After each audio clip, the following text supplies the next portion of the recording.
মিটফুটের ঘটনা একটু ভিন্ন ধরনের ঘটনা, যে ঘটনা আমরা হৃদয় বিদারক ঘটনা দেখলাম। পাথর দিয়ে কিভাবে আপনার লাশের উপর আঘাত করেছে। যে কোনো একটা বিবেকবান মানুষ যার হৃদয়ের মধ্যে মানবতাবোধ ন্যূনতম আছে, তার হৃদয়কে কাঁদাবে, তার চোখে অশ্রু নয়, তার হৃদয়ের মধ্যে অশ্রু ঝরবে। কিন্তু সেইটা নয়, দলের মধ্যে বিশৃঙ্খলা, এলাকার মধ্যে আধিপত্য, পদ নিয়ে মারামারি, যেখানে বাংলাদেশের যা ঘটছে সেটি রাত্রি 10টা হোক, 11টা হোক, 12টা হোক, 1টা 1:30টা যখনই আসছে, মোবাইল বেজে উঠলে আমরা চমকে উঠি যে আমাদের চেয়ারম্যান সাহেব টেলিফোন করেছে কিনা। হ্যাঁ, টেলিফোন করে আমরা দেখি ওনার টেলিফোন, উনি নাম পাঠাচ্ছেন অমুক জায়গায়। আমরা হয়তো তখন ঘুমিয়ে গেছি, কিন্তু তিনি ঠিকই সংবাদ পাচ্ছেন বাংলাদেশের কোন থানায়, কোন এলাকায়, কোন ইউনিয়নে কারা সংঘাতের সাথে জড়িত, কারা সহিংস সন্ত্রাস করছেন। দলের লোক প্রথমেই তিনি তাদের ধরছেন এবং সেটাকে শাস্তির আওতায় নিয়ে আসছেন। কেউ বহিষ্কার হচ্ছেন, কারো পদ স্থগিত করা হচ্ছে, কাউকে নানাভাবে শাস্তির আওতায় নেওয়া হচ্ছে। প্রতিদিন ঘটনা হচ্ছে। আমার জানা মতে বিএনপি জেলা, উপজেলা এবং কেন্দ্রীয় পর্যায় থেকে এখন পর্যন্ত 6,500 7,000-এর কাছাকাছি নেতাকর্মী বিভিন্ন পর্যায়ে তাদেরকে শাস্তিমূলক ব্যবস্থা গ্রহণ করা হয়েছে। অঙ্গ সংগঠনগুলো তারা প্রতিনিয়ত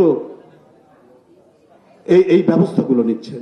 গতকাল মিটফুটের ঘটনায় কেবল আমি যুবদল, ছাত্রদলকে আমি কথা বলছি, নাসিরের সাথে কথা বলছি, মুন্নার সাথে কথা বলছি যে কি ব্যাপারে ঘটনা, কি করছো তোমরা। তারা ইতিমধ্যে ভারপ্রাপ্ত চেয়ারম্যানের মেসেজ পেয়ে গেছেন এবং তারা বহিষ্কার করে দিয়েছেন। অলরেডি তারা আজীবন বহিষ্কার। তো এই ঘটনাগুলো বিএনপি থেমে নেই। যারা বিশৃঙ্খলা সৃষ্টি করবে, দলের অভ্যন্তরে হোক অথবা সাধারণ মানুষের উপরে হোক, সেই ক্ষেত্রে কোনো ছাড় দেওয়া হয়নি, কাউকে ছাড় দেওয়া হয়নি। গতকাল সামাজিক যোগাযোগ মাধ্যমে নানাভাবেই অনেক কথা তারা ছড়াচ্ছে। সত্য তথ্য যাচাই না করে আমার মনে হয় কোনো কথা প্রচার করা এটা সৎ সাংবাদিকতার প্রকাশ নয়, হতে পারে না। বিএনপি কি বলেছে যে তাদেরকে কোনো প্রোটেকশন দিয়েছে যারা অপরাধ করেছে? সেটা তো করেনি, বরং অতি দ্রুত তাদের বিরুদ্ধে ব্যবস্থা নেওয়া হয়েছে এই হৃদয় বিদারক ঘটনা।